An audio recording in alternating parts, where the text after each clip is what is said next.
At 1:23 a.m., a man stood in a control room and told his superiors everything was fine. The reactor behind him had just exploded. He wasn't lying to save himself. He genuinely didn't believe what his own instruments were telling him, because what they were telling him wasn't supposed to be possible. By the time anyone believed the truth, it was already in the wind, moving across an entire continent.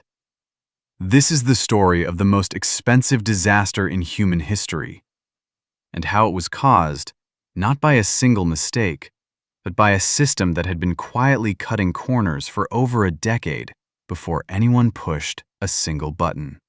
In 1972, Soviet engineers sat down to finalize the design for a new power plant near a small town in northern Ukraine called Chernobyl. They had a choice to make. Western reactors were built inside thick containment domes, steel and concrete shells designed to hold in radiation if something ever went wrong. Containment domes were expensive, and they were slow to build. The Soviet design, called the RBMK, skipped it. No containment dome. It would save money, and it would let the reactor come online faster. That single decision meant that if this reactor ever failed catastrophically, there would be nothing physically standing between the core and the sky. The RBMK had a second flaw, buried deeper in its physics. Under certain low-power conditions, instead of the reaction naturally slowing itself down, it could actually accelerate, feeding itself faster and faster the more unstable it became.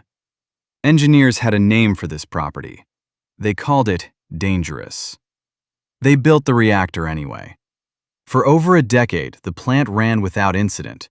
Chernobyl's reactor number 4 became one of the newest, most productive stations in the Soviet energy grid. Then, on April 25, 1986, plant management scheduled a routine test. Nothing dramatic. They wanted to check whether, in the event of a total power failure, the reactor's slowing turbines could generate just enough electricity to run the emergency cooling pumps for the roughly 1 minute it would take backup generators to kick in.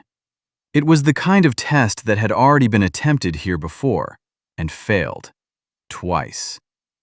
To run it, operators had to deliberately disable several of the reactor's own safety systems, including the automatic shutdown mechanism designed to catch exactly the kind of runaway reaction the RBMK was capable of. They weren't supposed to leave those systems off for long. But at 2 p.m., just as the test was about to begin, a regional grid controller called and asked Chernobyl to delay. The neighboring power station had gone offline, and Kiev needed electricity for the evening rush. So the plant kept running. At reduced power, safety systems switched off for another 9 hours. Waiting. At 11:10 p.m., the delayed test was finally cleared to proceed. But the night shift taking over had never been trained to run it. The engineer who'd planned to supervise and the crew who understood the procedure had already gone home hours earlier. 2 junior operators were left to carry it out. Their supervisor that night was the plant's deputy chief engineer, Anatoly Dyatlov. As the reactor's power dropped far lower than the test procedure called for, the 2 operators grew nervous. A reactor running this low, this unstable, was exactly the condition the RBMK's own design made dangerous. They said so. According to multiple accounts from that night, Dyatlov dismissed their concerns and ordered them to continue. To bring power back up, operators pulled far more control rods out of the core than safety limits allowed, stripping away the very mechanism meant to keep the reaction in check in a reactor already known to become unstable at low power. At 1:23 a.m., the test itself finally began. The turbine was cut just as planned, and the reaction, exactly as its design flaw predicted, didn't slow down. It sped up. Operators hit the emergency shutdown button, the one command built to instantly stop the reaction. But the control rods themselves carried a second, smaller design flaw: graphite tips, which, for one fatal instant, actually accelerated the reaction further before the absorbing material behind them could take hold. The safety mechanism became the trigger. Within seconds, the core surged to over 100 times its normal output. A massive steam explosion tore off the reactor's 1,000-ton lid. A second explosion followed, hurling burning graphite and radioactive fuel into the night sky and igniting a fire that would burn for days. There was no containment dome to hold any of it in. The man overseeing the test, Dyatlov, walked toward the wreckage himself in the chaos afterward and still refused to accept what he was looking at. He reported to his superiors that the reactor core was intact. He was wrong, and that single report delayed the emergency response for critical hours, while the plant kept running as if nothing catastrophic had happened. The firefighters who arrived first had no idea they were walking into a lethal radiation field. No one had told them. They wore ordinary uniforms, fought an ordinary fire, and many of them would be dead within weeks. For 36 hours, the nearby city of Pripyat, 50,000 people, many of them plant workers' own families, was told nothing. Life went on. Children played outside, breathing air already carrying fallout, while Soviet officials debated what to admit and to whom.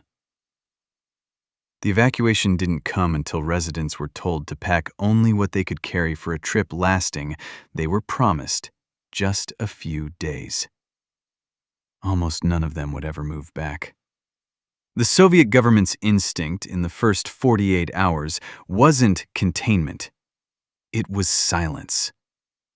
The disaster wasn't publicly acknowledged at all until 2 days later, and not because Moscow chose to admit it, but because radiation alarms had gone off at a power plant in Sweden, 1,000 kilometers away, and Swedish officials started demanding answers the Soviet Union could no longer avoid. A government built to project strength had just been caught lying about a fire that the wind itself was carrying across borders it didn't recognize. Mikhail Gorbachev, the Soviet leader at the time, later said this single event did more to unravel the Soviet Union than any of his own political reforms. A system that couldn't tell its own citizens the truth about a burning reactor had revealed something no 5-year plan could hide. 2 plant workers died in the explosion itself. 28 more died in the weeks that followed from acute radiation poisoning. The full, long-term toll, from cancers and illnesses stretched across decades and borders, is still debated by scientists today, and likely always will be. Hundreds of thousands of people were eventually evacuated. An exclusion zone the size of a small country still stands decades later, empty of the people it was built for.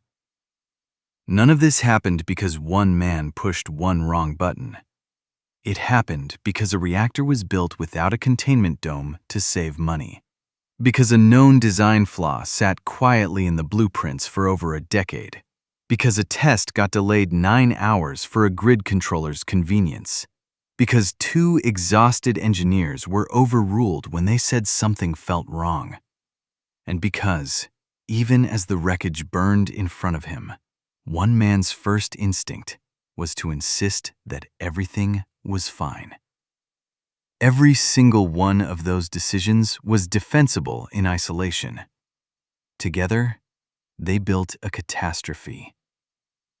That's the part of this story that should actually unsettle you. Not the explosion itself, but how ordinary every choice leading up to it was. The reactor didn't lie that night. The people standing in front of it did. To their superiors, to a nearby city, and for a little while, to themselves.